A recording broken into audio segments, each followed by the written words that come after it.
If I ask somebody what your purpose is, I get this, I have no idea. So I don't start there because it's too hard. It's too overwhelming.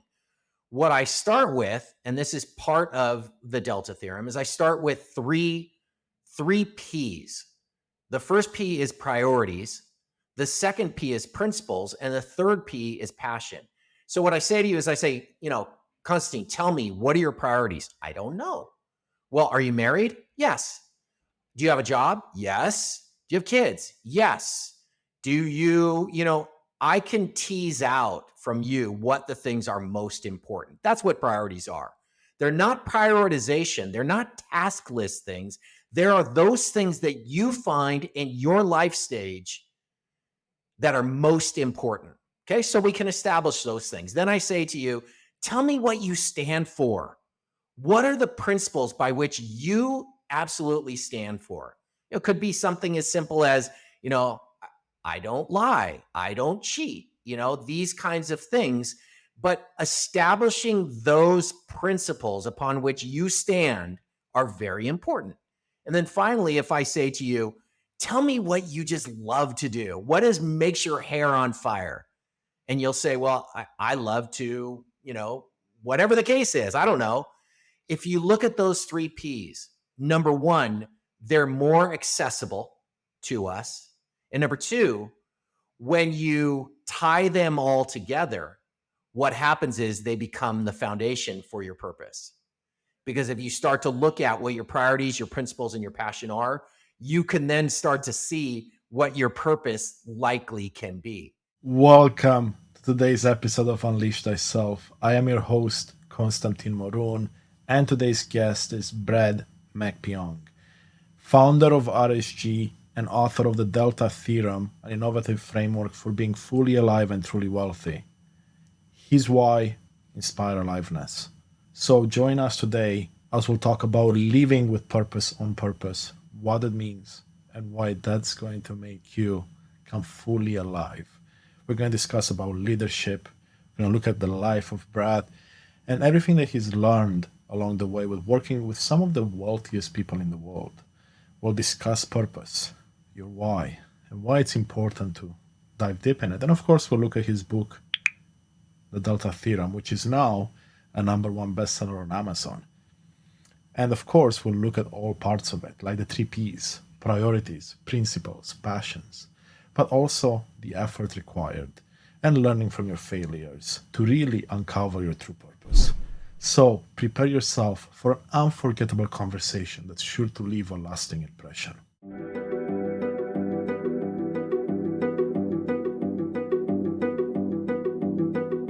Welcome back to Unleash Thyself, the podcast that inspires and empowers you to achieve your goals. I am thrilled to welcome Bret Magpiong to the show. Bret, we can't wait to hear more about the experiences and insights that have led you to where you are today.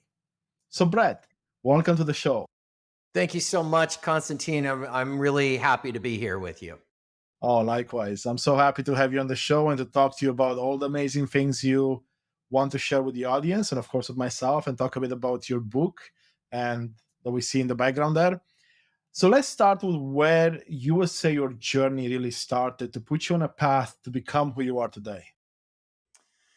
Yeah, boy, that's a big question, isn't it? I grew up here in Southern California. I'm still a Los Angeles native. I live in a suburb of Los Angeles. And, I grew up in a middle class neighborhood here in Los Angeles. And, one of the first tests I ever failed as a kid, I think it'll give you a good indication of what my background was like. The first test I ever failed as a kid was name the four seasons.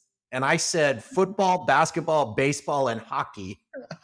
in my in my household, winter, spring, summer, or fall were not seasons. The only seasons I knew were sports seasons. So that's a little bit of a background. Of my growing up, a lot of athletics, a lot of competition. And that led to a great extent of later years, and not just the athletic side of stuff, but just competing both in the marketplace as well as just individually and what have you. Yeah, okay, perfect. So, how did your childhood lead you to essentially come alive with purpose on purpose and to teach others to do the same? Yeah, as I said, I grew up in a middle class, kind of environment. My father was a city of Los Angeles street surveyor and worked for the city for, 30 plus years. And, he was around to be coaching me and, my mom was a housemaker and just growing up, kind of I always found myself in positions, especially on some of the teams I was on, as something of a leader. Maybe it was a captain of the team or that, aspect of stuff. And I always found myself gravitating towards, encouraging others, whether it be, on a team or in a classroom or what have you. And I think that when you're talking about coming alive with purpose, on purpose, or I'm talking about that, a lot of that has to do with the encouragement of others, kind of trying to find the best in others and in yourself too, but trying to really draw people out and lead teams and that kind of stuff. So, that's where a great component of my upbringing led to, the writing of the book, although, I would never have thought that as a kid. But certainly looking back over all these years, I can see where the foundation was. The foundation was absolutely. And when was the first time you realized you were living with purpose on purpose? Like, did it ever dawn on your wait a second, you know what, I'm doing this and I can help others do as well? Yeah, I would say that more purposefully and intentionally started to take place in my career settings. When I found myself leading teams or being a part of teams Mhm. and seeing some of the, I don't know, just the components of the work life where, I was certainly in my executive years, that was a significant component of trying to inspire and lead others and what have you. I mean, the background for me is that, I started out in my career in a very large international professional services firm, very prestigious firm, but I literally had one suit to my name, when I went in to start with them. And, I bought 4 shirts and 5 ties and 2 pairs of shoes and had one suit. And I would just change my shirt and ties, and as the case was, because I just didn't grow up with the means, financial means. Of course, grew into that. But what I found myself at this firm was gravitating towards this area of servicing very, very high net worth individuals. And that's where, I learned a lot from these folks. They were highly successful people. And, I came to be a confidant for them and learn things inside of my professional career where it helped in this come alive, and writing of the book. Ah, beautiful. So it sounds like you had the right mentors all along and you were able to learn a lot. So then you can, of course, give back to others. So let me ask you this. I mean, I have my own take on what coming alive with purpose on purpose means. But how do you define that? What does it mean to you and the people you help? Yeah, let me maybe start with a quote that was very influential for me. It was by a gentleman by the name of Howard Thurman. And what Howard Thurman said was, don't ask what the world needs. Ask what makes you come alive and do that. Because what the world needs is more people who are fully alive.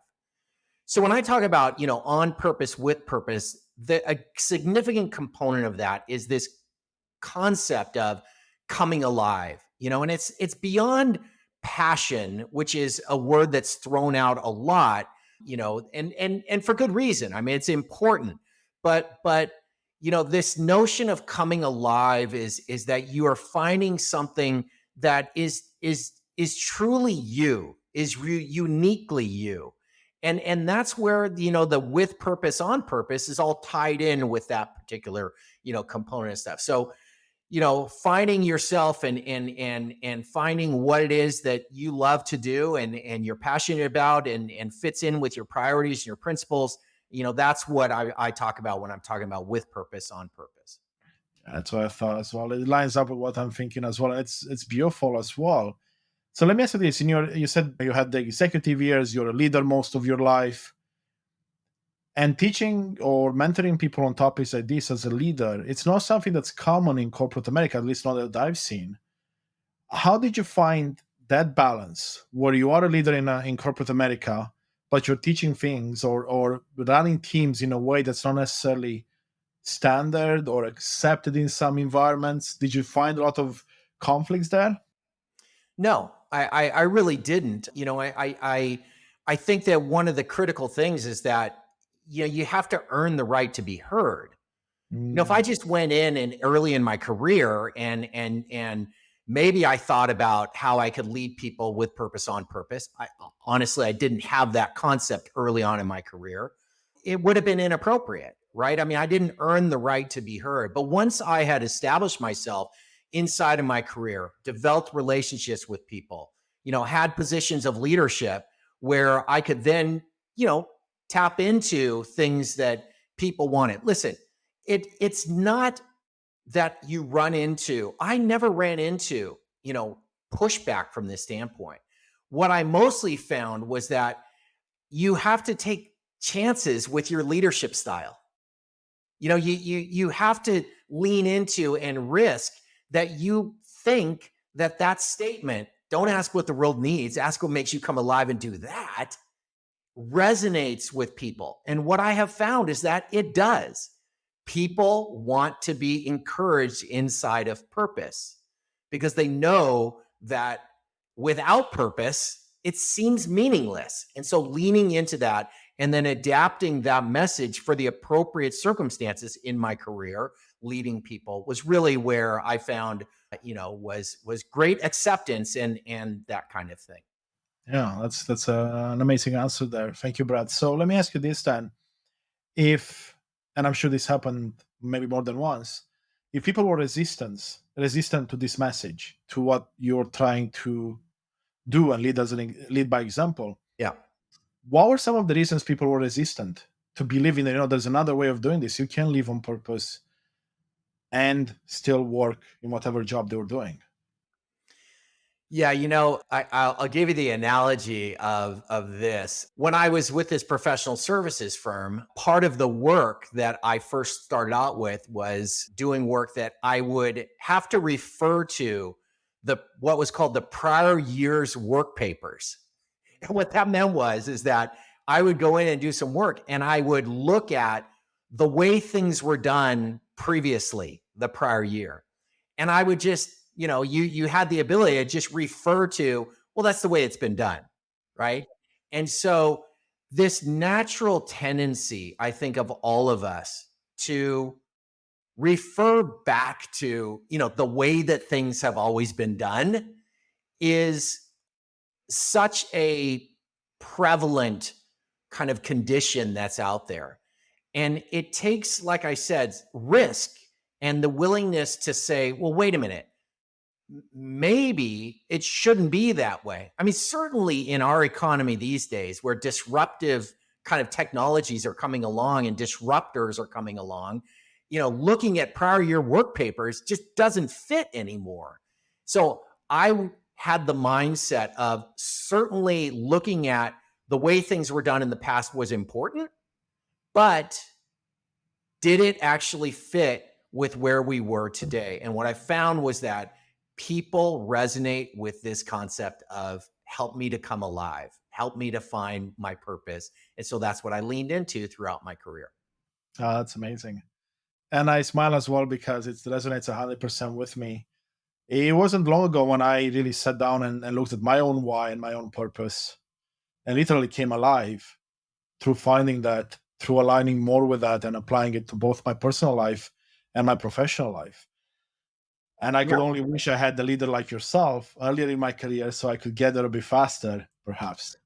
Yeah, no, listen, I love that. You've shared a little bit of your story with me and you know now that when you have a very powerful why and you understand that very powerful why, it gets you through a lot of hows and it gets through you through a lot of whats, right? And so, yeah, it's a very important kind of concept. Listen, it's hard though. It's really, really hard. When I coach people now, if I start with this concept of like, Constantine, tell me what your purpose is. You know what you're likely to do? You're likely to look at me with deer in headlights. Like, I have no idea. I don't know. Now you do because you actually have gone through that.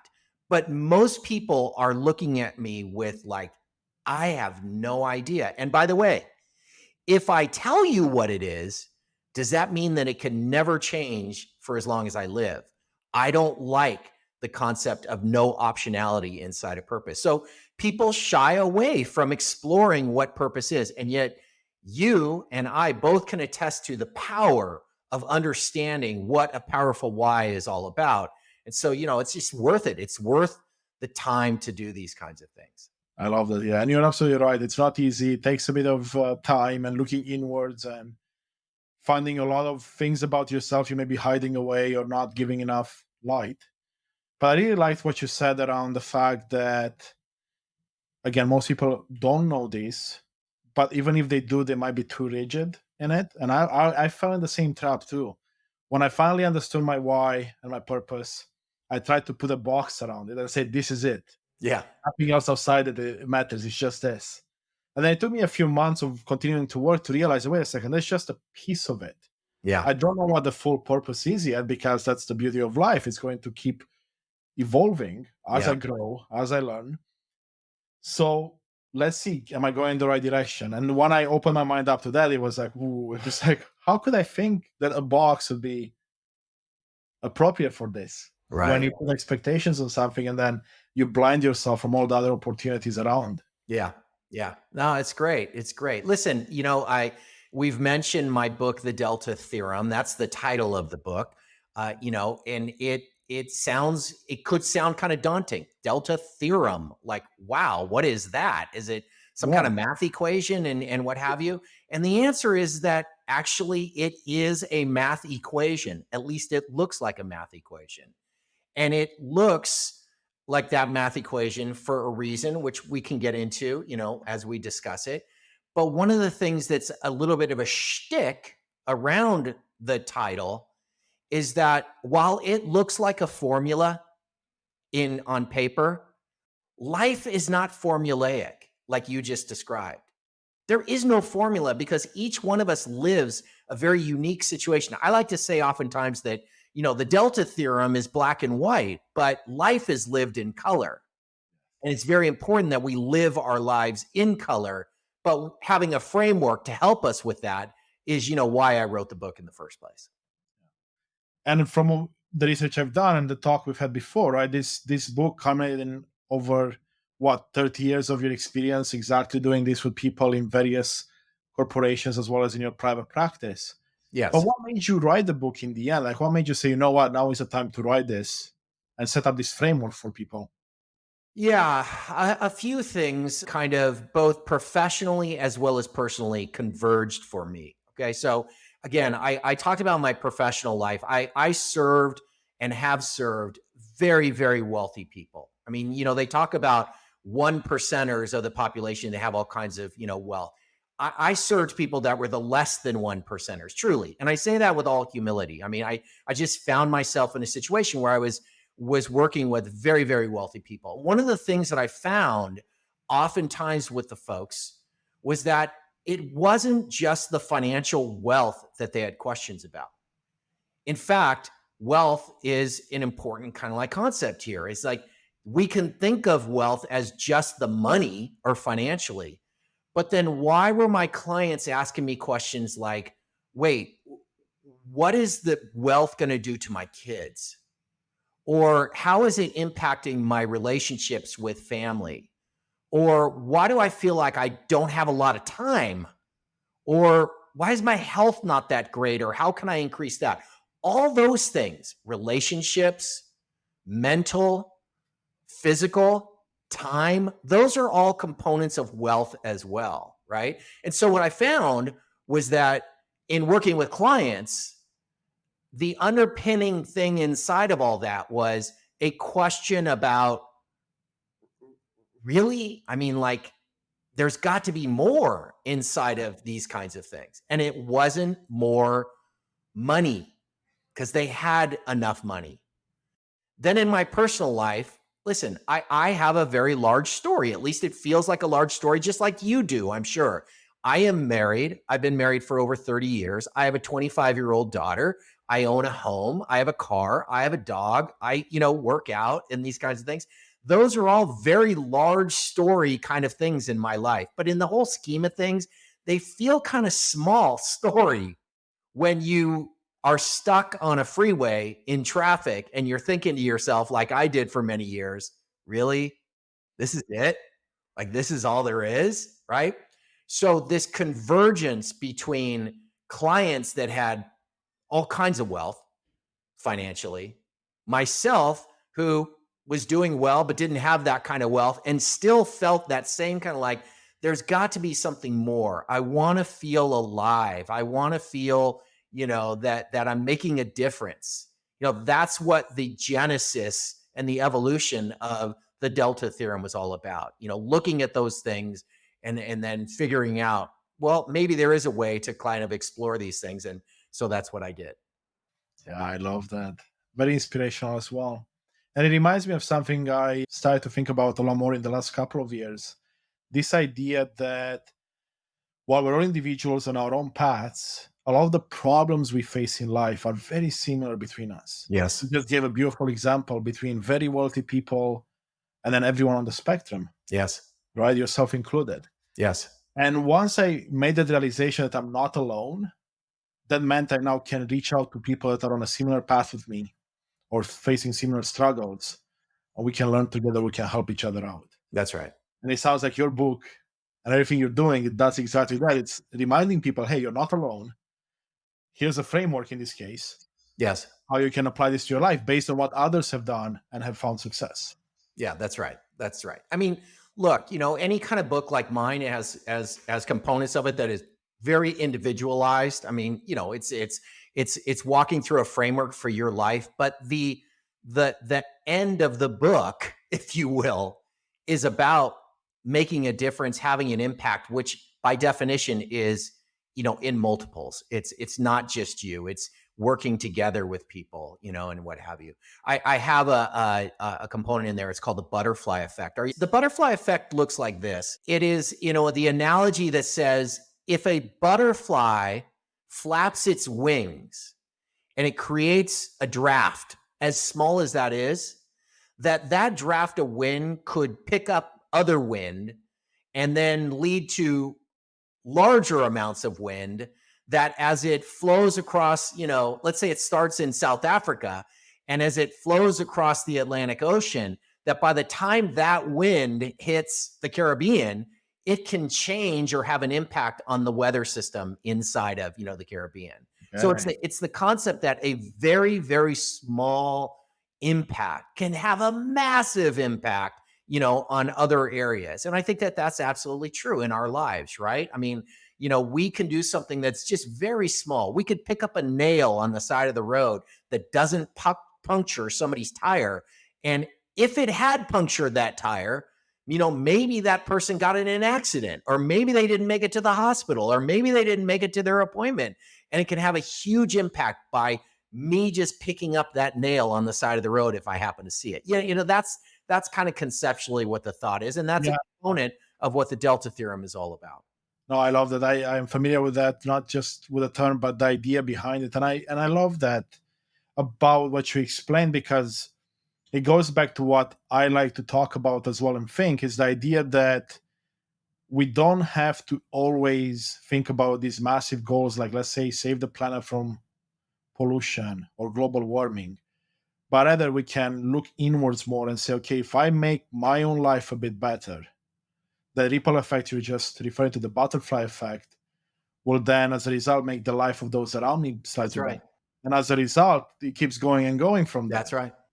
So it all starts with us, right? That's what I believe in, and it sounds like that's what you talk about as well. That's right. Well, listen, we haven't talked about this, but I have to believe that your podcast is all about that. It's a butterfly effect. You are trying to create a ripple in people's lives so that it can, be viral. Not that the podcast necessarily goes viral, but that it can be viral and have a huge impact on, on our culture, on our people, on ourselves. So yeah, for sure. That's what it's all Absolutely. About. Yeah, no. And I love that, because too many people these days, too many gurus or experts, like to talk about more than just the individual, right? Like impacting others before you really do the work on yourself. And I tried to do that for many years when I was trying to do a lot externally and not a lot inwards.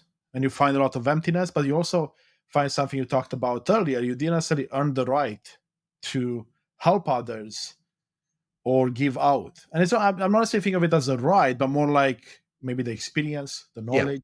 Because at one point you just become someone that has something, and then you're advising someone else on something you read versus something you actually did Yeah. and overcame. Yeah, it's interesting. We're there's a little bit of sidelight on here, but the big rage right now is AI, right? Artificial intelligence, big rage for sure, and for good reason. Like I don't know that much about it, quite frankly, but look, you can all doesn't take a genius to figure out that this is a significant kind of thing. And what I like to say is that there is going to be a distinction always between AI and AE. And what I think of is AI will be great in terms of mining the data, and AE is actual experience. That is something that only the human being can do, right? That's what you're talking about. It's like, where we have actual experience, AE, to bring to the table, to share with others and connect with others that, AI will not ever be able to, capture because, it's not human.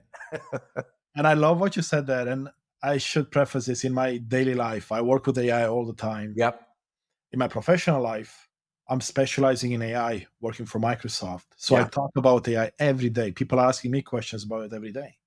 And one of the biggest questions people always ask is AI going to replace us humans?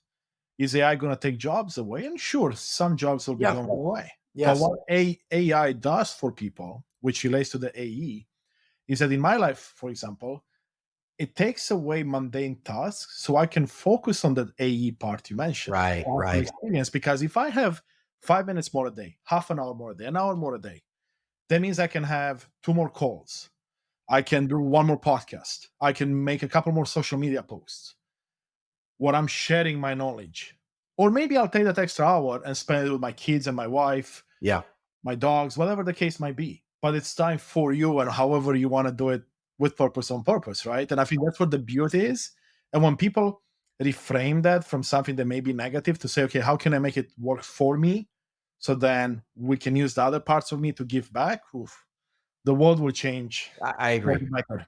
I really do. I agree. But again, the concern, and you're in it. I'm a yeah, I'm a total novice on side of this kind of stuff. Is that you know we need people that are intentional about purpose, right? We can't have it that it frees up all this time, and then what are we doing with that time? And we're not focusing on what our purpose is. So that's why with purpose, on purpose, inside of the time that we have available to us, because technology advances have allowed that to be the case is really, I think kind of a critical thing.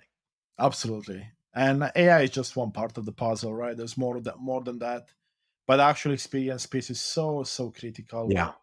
And what I find in today's day and age, and I felt prey to this a lot throughout my life, it's very easy to keep giving your power away to others externally and start reading too much or listening to things too much or Yeah. watching too much and thinking you know everything.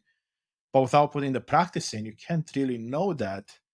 And likely, based on everything I've seen in my life, unless I practice something, it's very hard to become good at it just Yeah. by reading about it or just by listening to it. Yeah.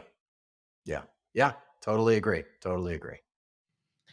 What were some of your biggest takeaways from writing a book? Like, has the process taught you or gave you some aha moments that you didn't realize before? Sure. Lots of them. Sitting down at a computer with a blank screen in front of you and like trying to get that first word out is hard. Handing your manuscript to your wife and having her, read it as your first editor and like kind of wonder, oh, I hope she likes this, because I put a lot of heart into this kind of thing is really, really hard. The whole process of getting the book published and figuring out all of the business side of things is, it was a challenge. For me, I I wanted that challenge. I mean, that's where, I had a very successful run in my business career, and it was now time to give back. And that give back, I knew, required me to do things that I had not done before, like write a book, like navigate, social media, like a lot of various things. But I embraced that as part of the challenge, because I did feel like my understanding of what my purpose is, which, by the way, is to inspire people to come alive. That's Yeah. what my purpose is. I want to inspire people to come fully alive. When I looked at that as my purpose, I realized that it's not just going to happen. I'm going to have to do the work to be able to make that happen. So, there was a lot of research that I did. This book took me many years to do. It took me a year to write, but it took me, 10 years of just thinking about and saving things to, the notes, the notes app, and then saving it to Notion, and then saving it to, another notes thing, and then realizing, wait a minute, I didn't have one notes thing. I got to get them from all these different places and organize it. I mean, it was pretty amazing. And, it wasn't like somebody just sat me down 10 years ago and said, this is the process by which you do it. I didn't know that I would write a book at that point in time. I was just capturing things that were of interest to me, and ultimately it landed in what I put together. Yeah, amazing stuff. And so many of those parts that you mentioned can apply to many aspects of life. That's right. And I love how it touches on, again, the purpose, right? Because you're following your purpose, what you believe your purpose is, and you're getting to the end result. And that applies to everyone listening to this. If you know your purpose, you got to put in the work together. Be it to write a book to inspire others, or to work in your corporate life, or whatever other job or adventure in life you may have awaiting for you. That's right. Yeah, that's right. Listen, we only talked about, and we've been focusing on the purpose side of stuff, which, is a lot of that is pretty theoretical, if you will. Like, it is very important, but it's aspirational a lot of times. Inside of the book, I talk about how do you convert that aspirational into actual work, effort. We can come up with our purpose, and then it nicely sits up on a shelf somewhere unless we activate it by actually doing things. I can say that my purpose is to inspire aliveness, but until I put pen to paper, which is activating that, it will do nothing at all. So I think that's a very critical, component of moving what I call from, things from our head to our heart. Purpose is maybe up in our head. Heart is where the action actually takes place. And so again, I talk about that at length inside, the Delta Theorem, and encourage people along those lines. Yeah, absolutely. So let's see if we can dive into that a bit more. Maybe get the high level view of your approach or your suggestions. How do you see people traditionally going from the head to the heart, like you said, from this idea to actually implementing it? Like, what are some of the critical steps? Yeah, I think that first, let's talk about the head, because it is important. As I said earlier, we talked. If I ask somebody what your purpose is, I get this. I have no idea, so I don't start there because it's too hard. It's too overwhelming. What I start with, and this is part of the Delta Theorem, is I start with three P's. The first P is priorities. The second P is principles. And the third P is passion. So what I say to you is I say, Constantine, tell me, what are your priorities? I don't know. Well, are you married? Yes. Do you have a job? Yes. Do you have kids? Yes. Do you, I can tease out from you what the things are most important. That's what priorities are. They're not prioritization. They're not task list things. There are those things that you find in your life stage that are most important.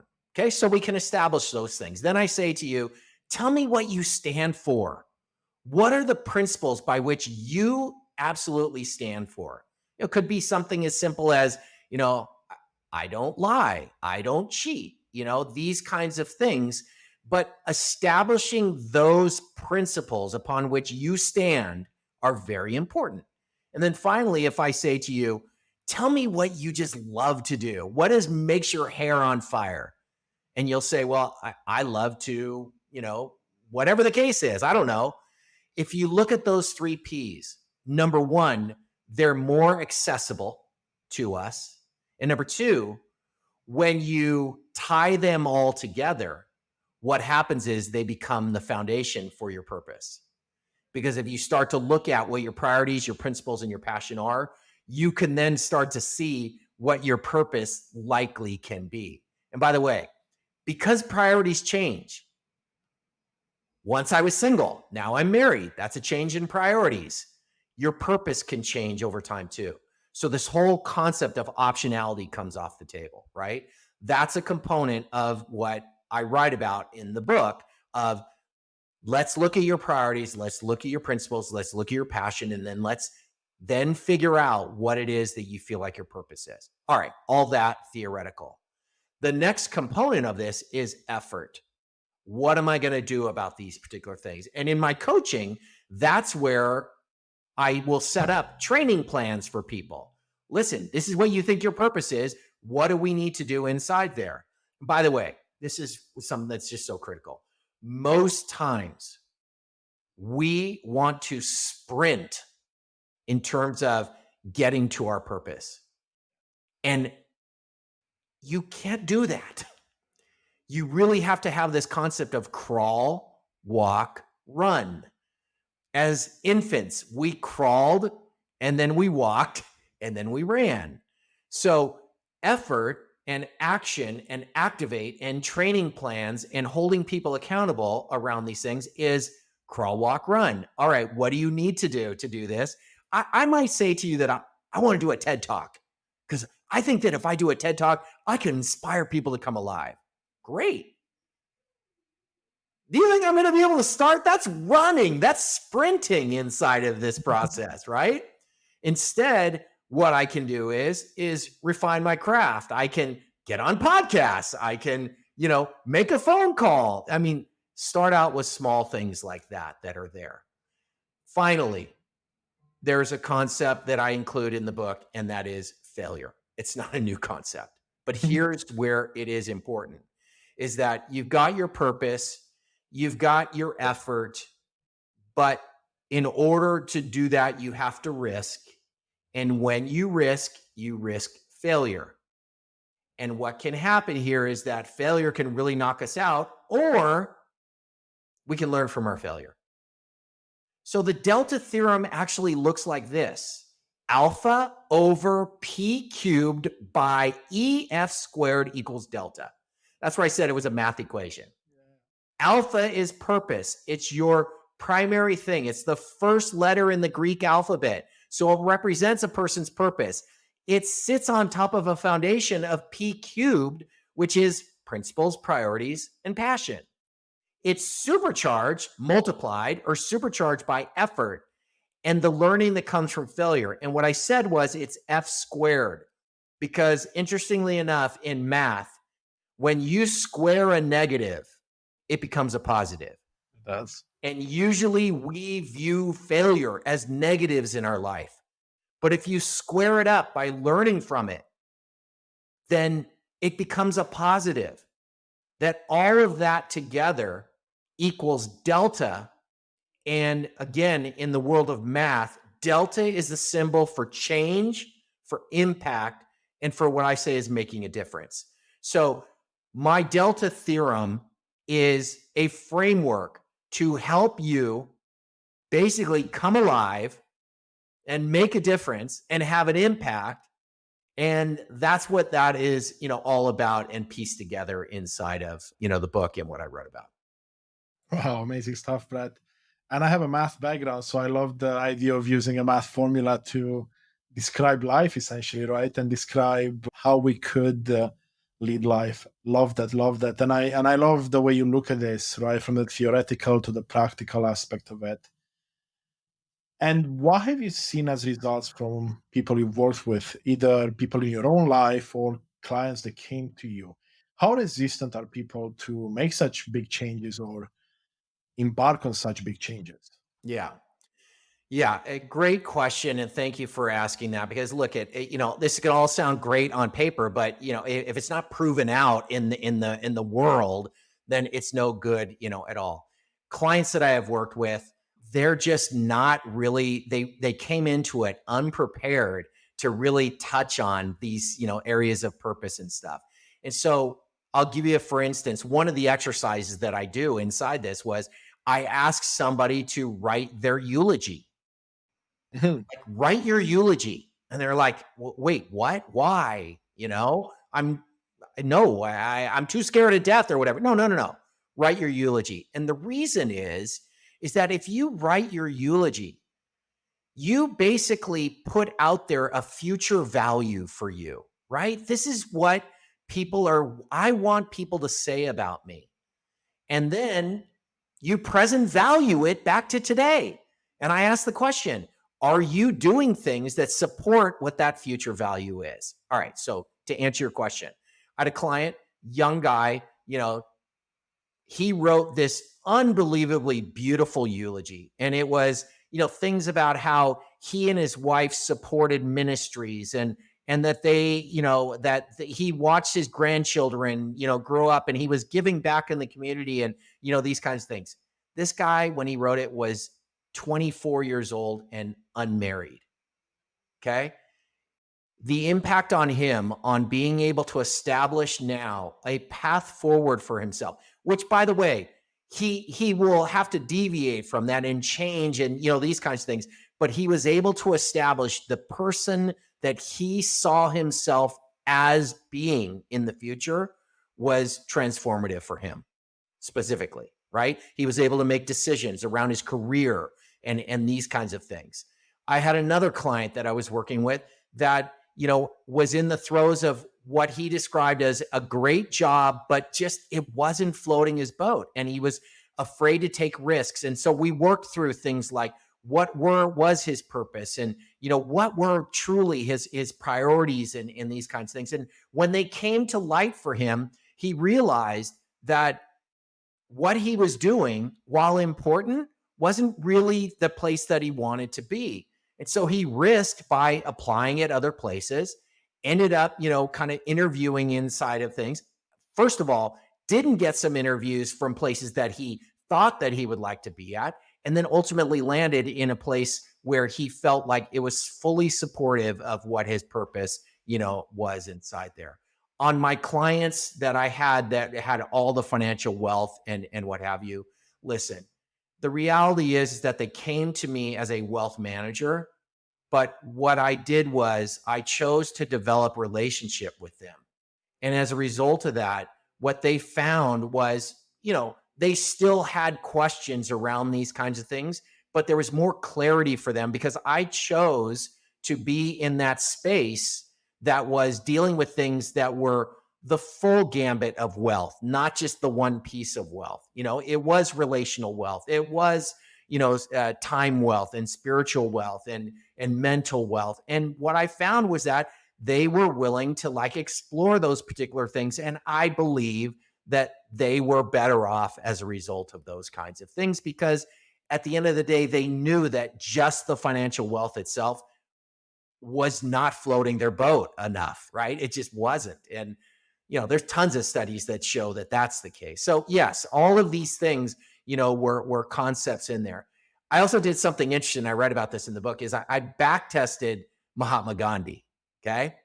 And I said, all right, well, if Delta is making an impact, and Gandhi had a very famous quote that says, "Be the change you want to see in the world." I thought to myself, well, let's take a look at his life and see if I can kind of back test the Delta theorem inside there. And what I found was that all those components, priorities, principles, passion, purpose, effort, and failure, because he had lots of failure, all fit within, this concept of the Delta theorem. So, it's a little unfair because I back tested looking for, what I wanted to prove out, but I'd like anyone to prove that it doesn't work, quite frankly. That's really the question in my mind, is why not? Why not explore these things so that you can put yourself in a position to be able to do this? Amazing stuff there, Brett. As always, I want to touch back on that wealth piece because you mentioned it once before, but I feel it's important to touch back on it. And this idea that wealth comes from so many places, and society nowadays at least puts a big emphasis on the wealth around money and possessions and all that stuff. But we forget, like you said, that the wealth comes really first from within, but also people around you and things you interact with, nature and other elements. And I personally would argue that if you work on the wealth that's around you, the monetary wealth will just follow Yeah. because it's a byproduct of you having that life. Sure, some people win the lottery and they'll be successful that way. Some people start a business that's going to sell and they're going to make a lot of money. Sure, but how many people do that versus everyone else? So I love that concept because it goes back to the foundation. Find wealth or find gratitude in whatever you have around you, build up on that.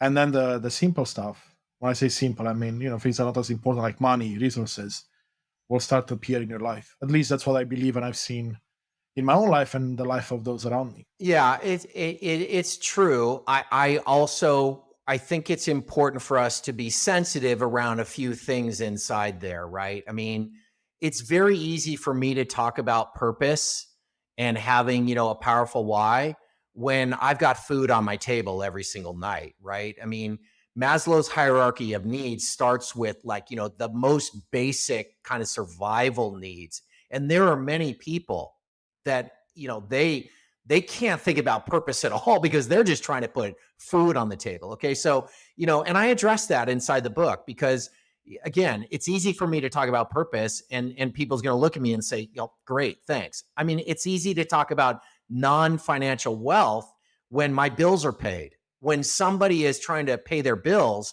they're only thinking oftentimes about financial wealth. I think it's a little bit like, somewhat short-sighted to a certain degree, but it's a reality that we have to take into account, right? So I think that's an important distinction inside of this. The thing that I put forth in the book was this concept, okay? Because remember, I talk about coming alive. So how do you tie that all the way through wealth, right? This is what I say. When you come alive, you can't help but make a difference. You cannot help but make a difference. And when you make a difference, you create value. No doubt about it. Difference makers create value. And guess what? Value creators create wealth for themselves, for those around them. So it starts with this progression of come alive. How do I come alive? Because then I make a difference.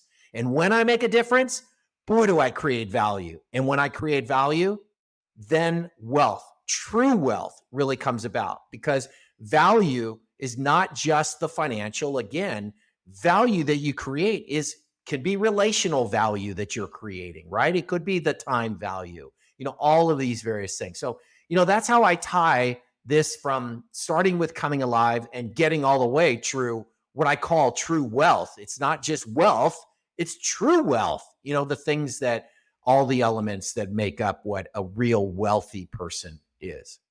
Yeah. Wow, I love the direction you threw that in, and you're absolutely right because for you and I, it could be easy to talk about the purpose and stuff because, like you said, we have the food on the table, we have bills paid. But I also like where you took it with exactly what you just said. Once you show value, once you provide value to not just yourself but those around you, everything else will fall into place. That's right. That's right. Beautiful. Wealth comes about, and again, I mean, I'm telling you that when you create value, you create financial wealth too. I mean, value creators create financial wealth. That is a direct correlation there. But also, value creators, are creating relational wealth and physical wealth, and but it takes intention, but there are definitely components of those wealth as well. Absolutely, and I really like the take. Would I be completely off if I said that most people that find their purpose and honestly line it up with financial wealth and saying this is my goal will attain it anyway? Because if you're focusing on what is important to you and putting in the work, like you said, and creating that value, they will follow. So you don't necessarily have to focus on that financial world. It's just a byproduct to some degree of you putting in the work and providing real value to the world around you. Yeah, what I like to say is that the Delta theorem, when I say it equals delta, I don't say that it guarantees that people will make an impact, right? I think it puts us in the best position to where impact can happen, right? I mean, there are no guarantees, even inside of us saying, look at if we put in the work that, this will happen and that kind of stuff. I'd say that you put yourself in the best position for that to happen. But there are times when, wow, I did all the things, I did all the work and and it didn't happen for me. You know, listen, that's where I say failure and square it up and learn what you did and don't quit and, kind of do what you can do because that's, there is no, life is lived in color, as I said, and so, that's the one distinction I'd say is there are no guarantees, but you put yourself in a really good position to, create all kinds of wealth from that standpoint. And I agree with you 100% because it's easy to fall prey to thinking that one formula or one set of tools is going to get you somewhere. That's right. We talked about failure just moments ago, and it's this idea sometimes you will maybe have too rigid of a purpose, maybe you didn't spend enough time to work on it to really understand it, and you're going to run into projects or things you're doing that are going to fail. But then it's our choice. Okay, do I see this as a failure and beat myself up and give up? Or like you said, do I square that now and learn from it and apply it for my next adventure? So it's like you said earlier, it's like building up on the things you've done and allowing yourself the freedom to expand that purpose and that vision. That's right. That's right. And when I wrote in the book, I did research on these things. I didn't just write; these aren't just my ideas. I got research and what have you. And one of the things around failure that was important that a lot of studies showed was that you need to fail fast.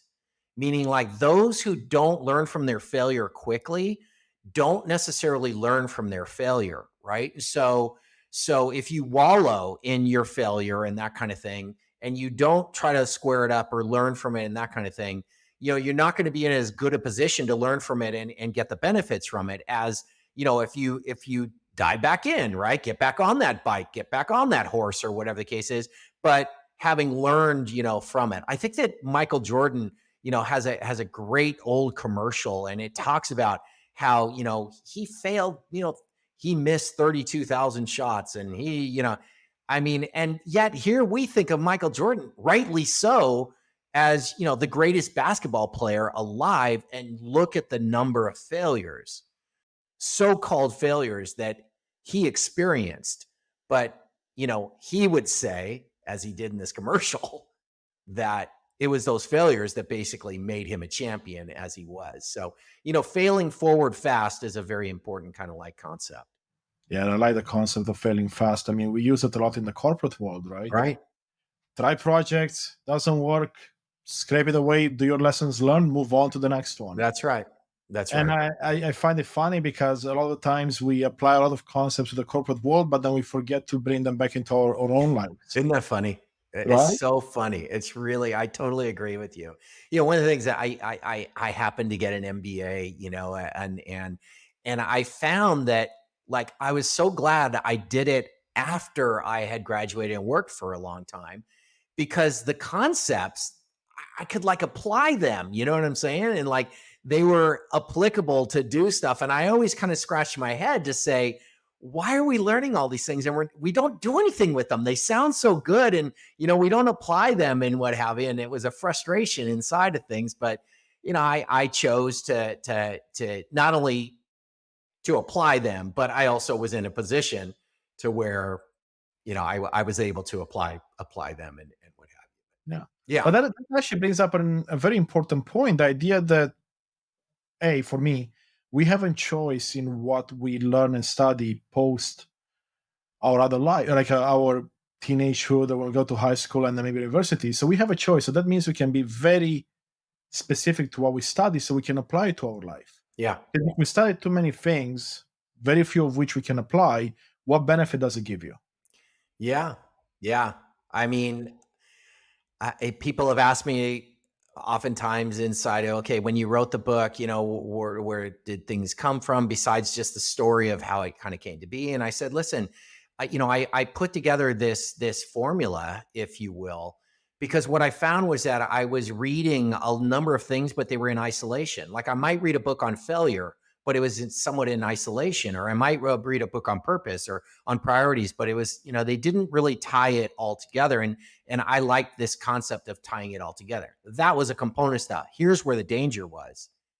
I felt and do feel oftentimes that I have too much information and read too many things and not been able to go deep into, like a particular thing. People have said, pick out one author. And if he's got multiple books, he or she has multiple books, like, stick with them because that's where you're going to really go deep and that kind of stuff. And I think that there's, it definitely makes me think about those kinds of things, especially in today's day and age, because there's just so much information available to us and what have you. I'd like to think that this book is one in which somebody will pick it up and they'll read it, a few times, that they'll get coached on it, that, they will see what's inside of it and want to go deep, because it's not just one man's ideas. It's the pulling of ideas from on top of the shoulders of giants, quite frankly. Many people that I reference and quote inside the book are giants, and in both thought and in success and in all kinds of different things. Yeah, yeah, and that's a beautiful analogy to life as well, right? Some people like to go deep in certain areas. Perfect, but again, I believe that those are the minority from what I've seen Yeah. at least. Yeah. And most of us are going a bit more wide. Yeah. But then let's take that and apply it to our life, because I got caught like you sometimes, and I'm sure many others, where I would jump from personal development to personal development Right. and self-help book. And I would just read, I wouldn't necessarily apply much. And sometimes you read something that you're like, no, this doesn't make sense. And that's perfectly fine to not apply Yeah. any. But at some points you gotta draw the line and say, well, I've read 10 books. How much have I done from those 10 books? Yeah. Yeah.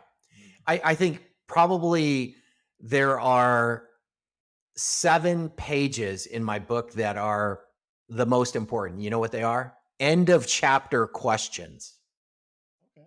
end of chapter application questions.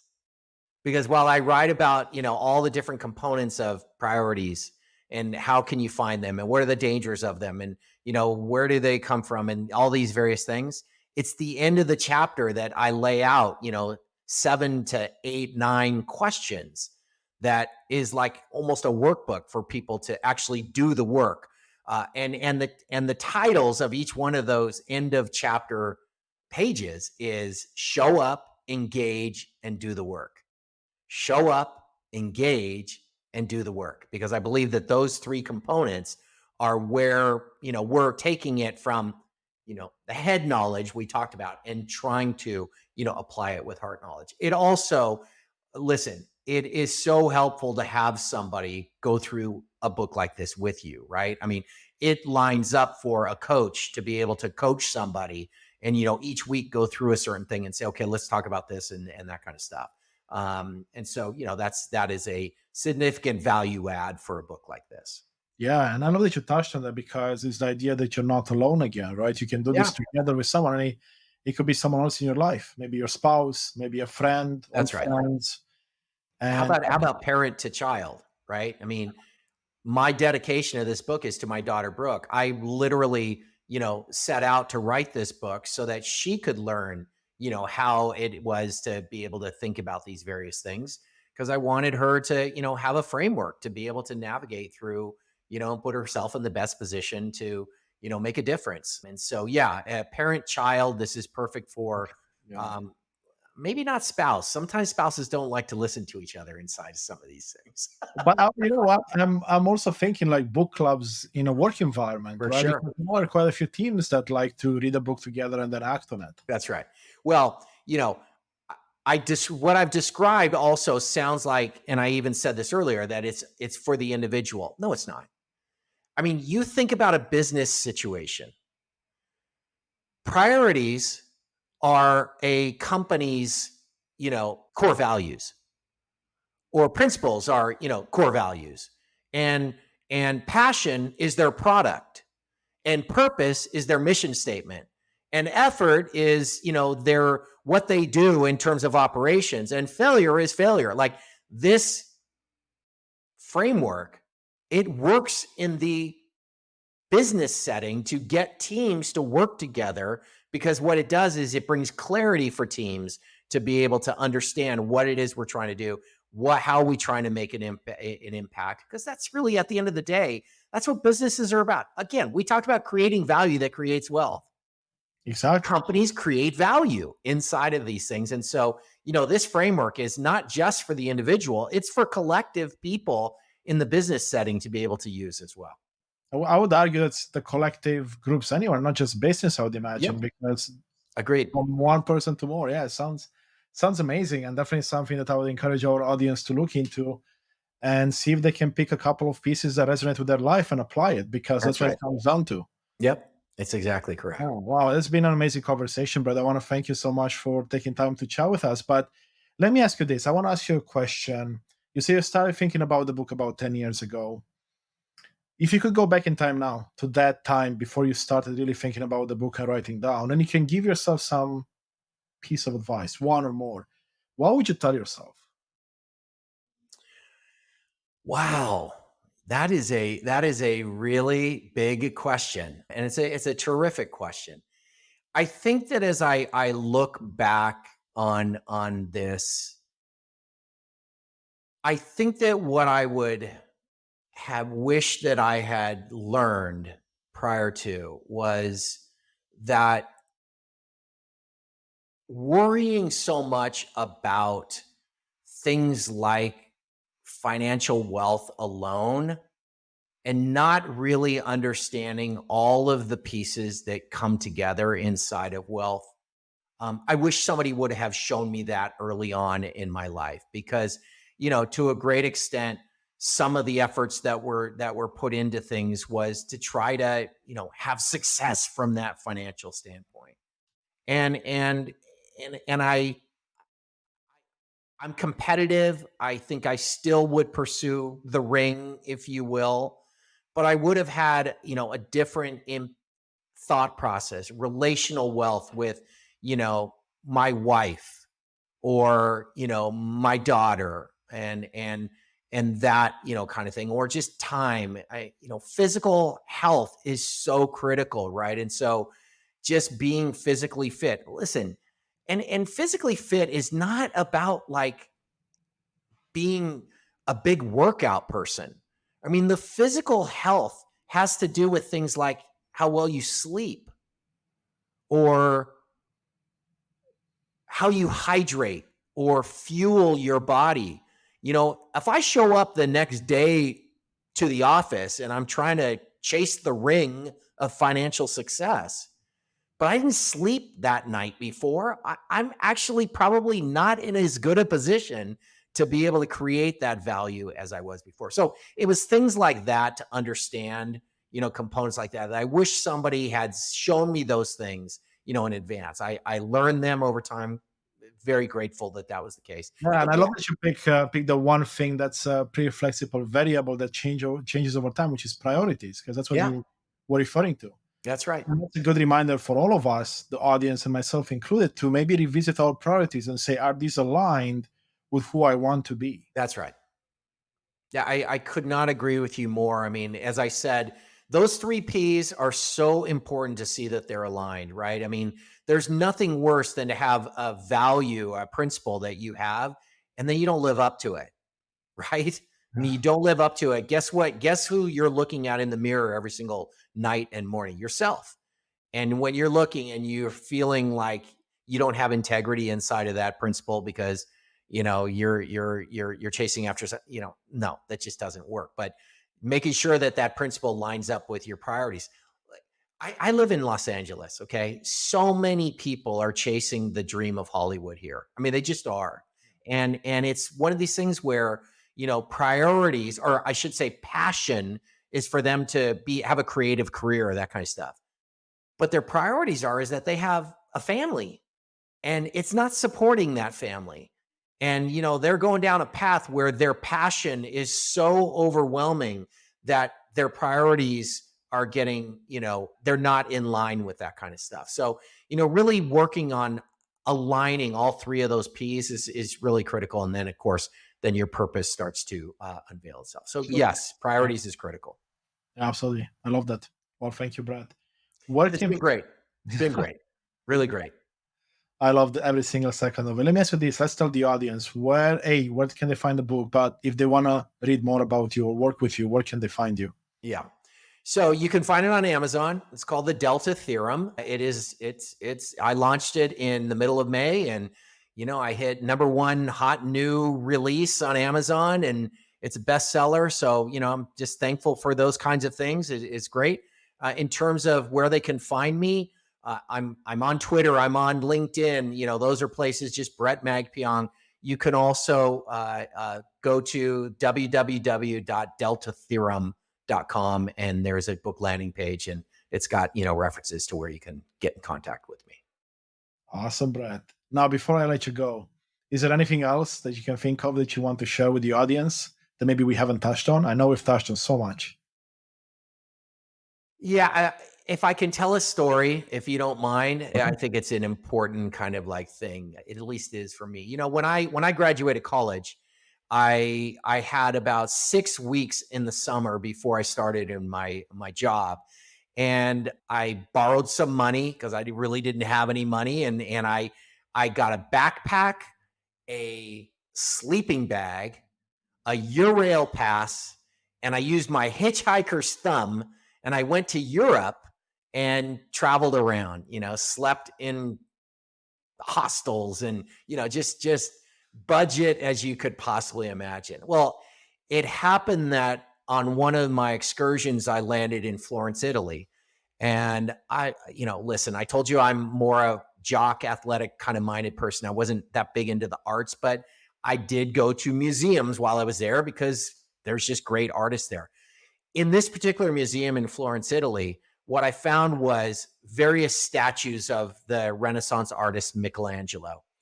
And the layout was the most important thing, because here's what it was.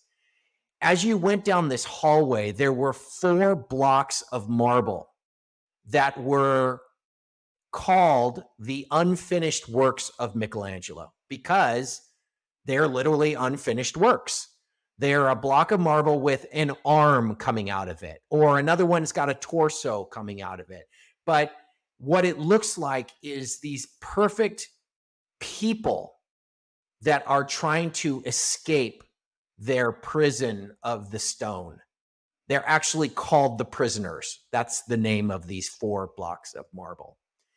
And the way that they've curated this museum is that as you turn a corner, at the end of this other hallway is the statue of the David.